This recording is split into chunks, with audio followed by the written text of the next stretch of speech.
एक आदमी छत पे बैठा हुआ था और उसे एक कॉल आता है और वो कॉल इंजन का था। इंजन उसे बताता है कि उसे एक नेचुरल टैलेंट वाला लड़का मिला है और वो ये भी बताता है कि उसमें काफी ज्यादा ताकत है।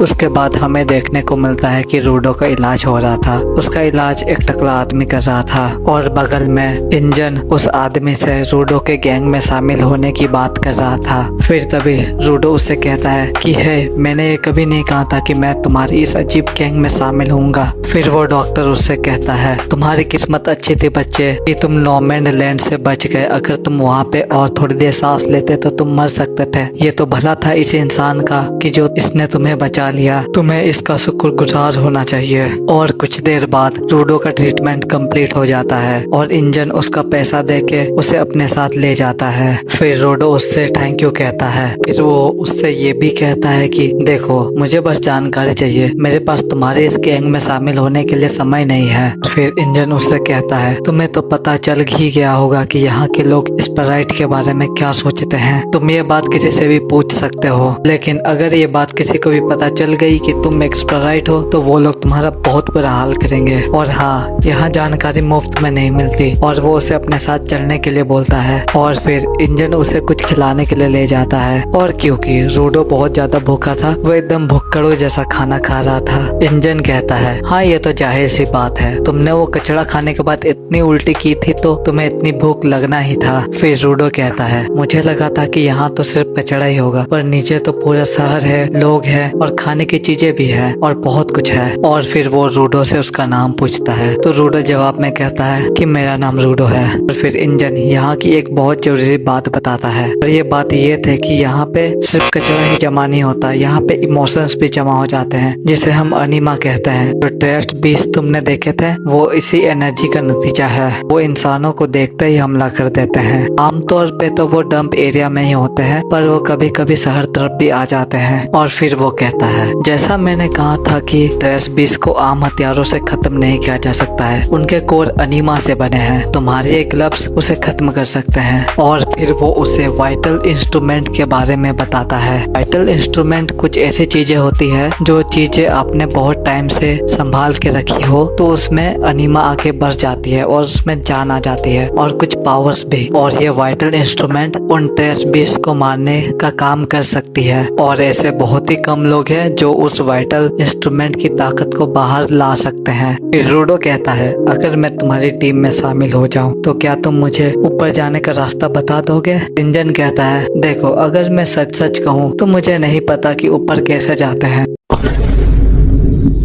पर मेरे बॉस के पास काफी ढेर सारी जानकारियां हैं और उसमें से ये भी जानकारी हो सकती है कि ऊपर कैसे जा सकते हैं। और फिर तभी इंजन कहता है, देखो, मैंने तुम्हें सारी जरूरी बात बता दी है, तुम यहाँ पे कुछ देर बैठो, मैं एक काम करके आता हूँ। और वो वहाँ से जाने लगता है। फिर तभी रूडो उसको पीछे से टोकता है और कहता है, सॉरी, मैंने कभी कहा तो नहीं, पर जो भी तुमने मेरे लिए किया उन सब के लिए एहसानमंद हूँ मैं। फिर इंजन उसको कुछ पैसे देता है और कहता है कि मैं अभी के लिए तुम्हें कुछ पैसे दे रहा हूँ, पर इन्हें पूरा खर्च मत कर देना। रूडो कहता है, सच में दे रहे हो? और फिर इंजन कहता है, और नहीं तो क्या, ये पैसे तुम्हारे ही तो कपड़े के हैं जो मैंने अब बेच दिए हैं, प्लीज मुझे थैंक यू मत कहना। और फिर रूडो गुस्से में बोलता है, तुम्हारी हिम्मत कैसे हुई मेरे कपड़े बेचने की? वो आराम से कहता है, और नहीं तो क्या, वैसे भी तुम वो कपड़े पहन के यहाँ थोड़ी ना घूम सकते हो। रूडो कहता है, क्या तुम हमेशा ऐसा ही करते हो गधे कहीं के? फिर तभी वहाँ पे एक बिल्ली आ जाती है और उसका पैसा उठा के भागने लगती है। रूडो उसका पीछा करने लगता है।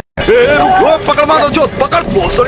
वो बिल्ली बहुत फुर्तीली थी। तभी वहाँ पे रूडो को एक छड़ी दिखता है और वो उसे उठाता है और उसकी मदद से उस बिल्ली को पकड़ लेता है और उससे अपने पैसे ले लेता है। तभी वहाँ पे एक आदमी आता है और रूडो से कहता है, क्यों रे मादरचोद, वो मेरा है, उसे वापस करो। फिर रूडो कहता है, तुम ये कैसे कह सकते हो कि ये पैसे तुम्हारे हैं? ये पैसे मेरे हैं। फिर वो आदमी कहता है, वो पैसे नहीं, वो डंडा चाहिए मुझे। फिर वो उससे अपना डंडा छीन लेता है। रूडो भी नोटिस करता है कि इसके पास तो वही सिंबल है जो कि इंजन इंजन के पास था। फिर वो आदमी अपनी पावर से उस डंडे को ट्रांसफॉर्म कर देता है और रूडो से कहता है, तुम्हें क्या लगता है तुम किसी से भी उसकी चीज चुरा के भाग जाओगे? लगता है तुम्हें सबक सिखाना पड़ेगा।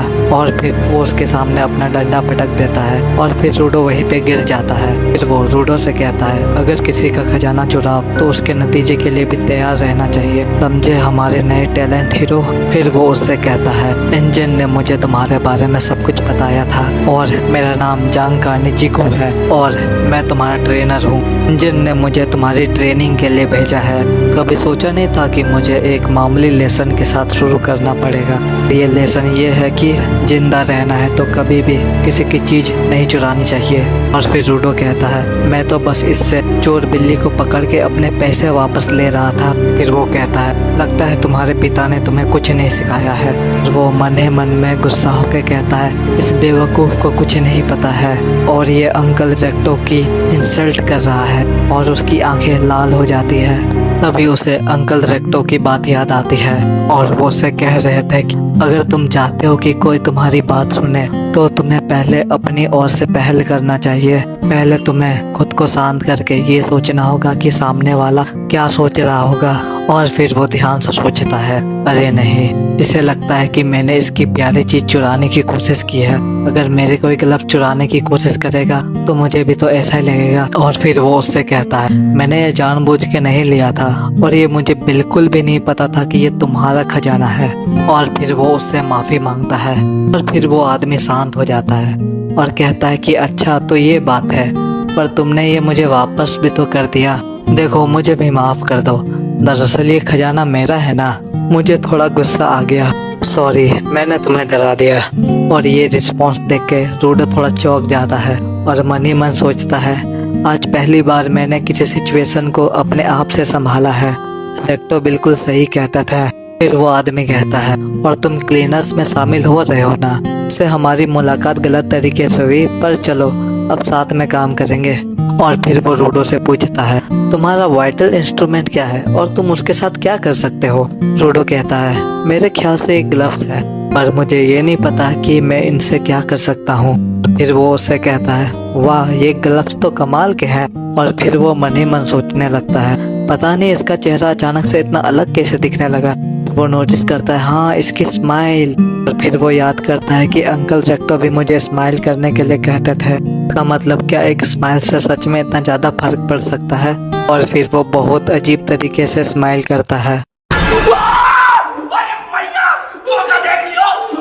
उसकी ये स्माइल देख के वो आदमी भड़क जाता है और कहता है कि तुम मेरा मजाक उड़ा रहे हो क्या? फिर रूडो कहता है, मैं कुछ समझा नहीं, तुम फिर से नाराज क्यों हो रहे हो? स्माइल करके दिखा रहा था। फिर वो कहता है, अरे इतनी डरावनी स्माइल कौन करता है, मैंने ऐसे स्माइल पहले कभी नहीं देखी। और रूडो फिर से कुछ सोचने लगता है कि आखिर मैंने क्या गलती की। फिर से स्माइल करने की कोशिश करता है। इस बार वो मुंह बंद करके स्माइल करता है और इस बार तो वो और ज्यादा अजीब लग रहा था। फिर वो आदमी कहता है, तोबा तोबा तोबा, थारा मूड खराब कर दिया।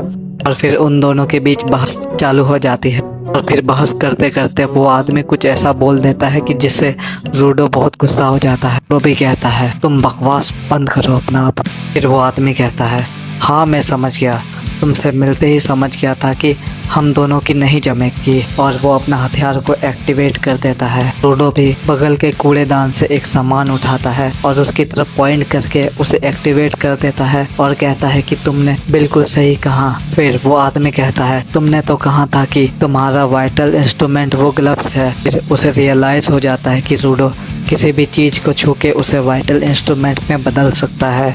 और फिर वो रूडो से कहता है, अच्छा तो मुझे अब पता चला कि इंजन तुम्हें नेचुरल टैलेंट वाला क्यों कह रहा था, पर अगर सिर्फ तुम में नेचुरल टैलेंट है तो तुम मुझे ऐसे नहीं हरा पाओगे। और तभी रूडो के पर उसकी छड़ी गिर जाती है, पर रूडो उससे बच जाता है और फिर वो उस पे हमला करने लगता है। रूडो उसके सामने ज्यादा कुछ नहीं कर पा रहा था, पर रूडो उस पे एक हमला कर देता है जिससे वो डॉज कर लेता है बड़ी आराम से। और फिर वो रूडो पे वार करके उसे जमीन में गिरा देता है। और वो रूडो से कहता है, मैंने कहा था ना कि तुम मुझसे हार जाओगे, लगता है तुम में ताकत के अलावा और कुछ नहीं है। और फिर वो अपने गाल पे लगे हुए उस दाग को देखता है और फिर वो शॉक हो जाता है। क्योंकि वो एक बाथरूम का कचरा था। और फिर उसे रियलाइज होता है कि वो एक बाथरूम के क्लीनर से लड़ रहा था, पर रूडो को कुछ समझ में नहीं आ रहा था। फिर रूडो अब उस पे हमला कर देता है। वो जैसे तैसे उसके हमले से बचे जा रहा था, क्योंकि उसे अपने ऊपर गंदगी नहीं लगानी थी। उसका चेहरा खौफ से भर गया था और वो वहाँ से भागने लगता है। और रूडो भी फुल कॉन्फिडेंस में आ जाता है और वो उसके पीछे भागने लगता है। वो उसे रुकने के लिए कहता है, पर रूडो रुकता ही नहीं है और रूडो उसे गली गली में भगाने लगता है। पकड़ मारो जो पकड़ पकड़ ले। फिर तभी उसके सामने एक बिल्ली आ जाती है, जिससे उसका स्पीड थोड़ा धीमा हो जाता है और वो पीछे मुड़ के देखता है तो उसे दिखता है कि रूडो ने बहुत ऊंची छलांग मार ली थी और वो ऊपर से उसकी तरफ कचरा फेंकने वाला था। वो उसकी तरफ कचरा फेंक देता है और वो नीचे जमीन में गिर के चित हो जाता है। खैर इंजन भी वापस आ जाता है और वो उन लोगों को देख के कहता है, अरे क्या बात है, तुम दोनों में दोस्ती भी हो गई। और फिर वो उन दोनों को गाड़ी में बिठाता है। फिर जैसे ही उसे पूरा किस्सा का पता चलता है, वो पूरा जोर जोर से हंसने लगता है और वो पूरा उन दोनों का मजाक उड़ा रहा था। और वो आदमी शर्म से अपना मुंह छुपाने लगता है। वैसे रूडो का भी मुंह बन चुका था। वो सोचता है कि अरे मैं पूरे वक्त उस बाथरूम वाले कचड़े से लड़ रहा था, साथ ही में मैं इतना कॉन्फिडेंट भी हो रहा था कि मैं इसे पूरा भगा रहा हूँ। और फिर वो इंजन रूडो से कहता है कि सुनो रूडो, भले तुम लोगों की मुलाकात इतनी अच्छी नहीं थी, पर तुम ये बात जान लो कि जांका ही तुम्हारा ट्रेनर होने वाला है और जांका हमारी टीम में से सबसे अच्छा गिवर है। और फिर तभी इंजन अपनी गाड़ी के पीछे एक लड़की को देखता है और वो उससे पूछता है कि तुम यहाँ कब आ गई। और फिर वो सीधा उठ के रूडो से बात करती है, ओह अच्छा तुम हो रूडो। और फिर वो रूडो के बाल छूने लगती है। रूडो मन ही मन सोचने लगता है, क्या माल है यार, कि इतनी खूबसूरत लड़की मेरा बाल छू रही है। और फिर वो वहीं पे शांति से बैठ जाता है और वो उसे अपने बाल छूने देता है। सब कोई वहां से चले जाते हैं और ये एपिसोड यहीं पे समाप्त हो जाता है।